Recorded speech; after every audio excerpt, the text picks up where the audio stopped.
Early voting data is looking a little scary for Vice President Kamala Harris, former Obama campaign manager Jim Messina admitted Sunday.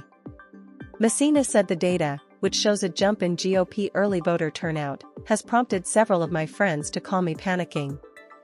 The early vote numbers are a little scary, the 2012 Obama aide conceded on MSNBC's Inside with Jen Psaki. Republicans didn't do what they did last time. Last time, Donald Trump said, "Don't early vote," so they didn't.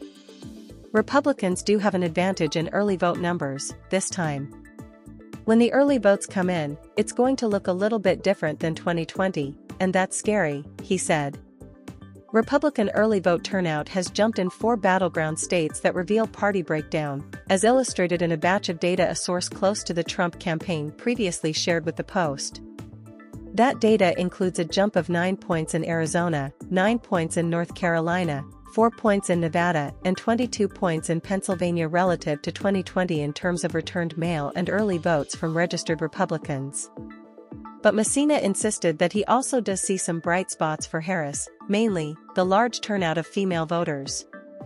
Women voters make up 55% of the early voters, and in the past 10 days, young voters in these battleground states are coming out in what looks to be, for early votes, historic numbers, he said. This could be good news for Harris, because virtually all polls say that Democrats are performing much more strongly with female voters than Republicans. Harris's campaign has also been keen on winning over women, in part, by highlighting abortion rights. But the Trump campaign has privately leaned on data from Democratic expert Tom Bonier's website indicating that female voter turnout is down by about 170,011 in Arizona, 46,732 in Georgia, 204,856 in Michigan, 154,459 in North Carolina, 126,112 in Nevada, 450,802 in Pennsylvania and 238,452 in Wisconsin, relative to this point in the 2020 cycle.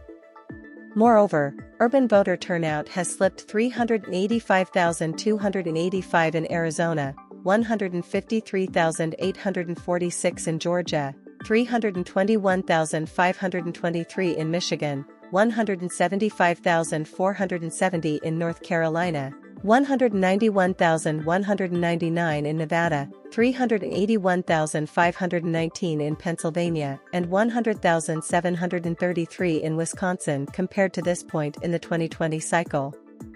Dems traditionally carry urban areas. In the 2024 cycle, the Trump-Vance campaign and Republicans generally have made something of a concerted effort to urge their voters to show up early in a bid to snuff out the early vote gap that vexed them 4 years ago.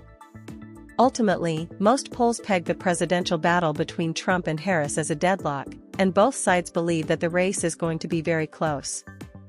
When you have polls this close, you're not really sure of anything, former Obama advisor David Axelrod told CNN over the weekend. And it really matters who shows up, because these polls are not precise.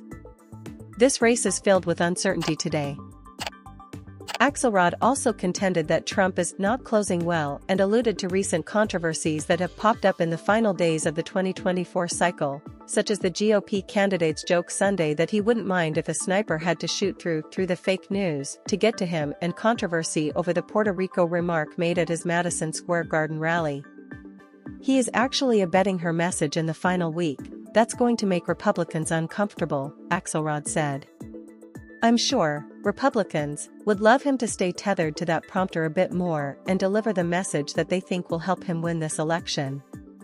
But he's not closing well. She's closing in a much more disciplined way.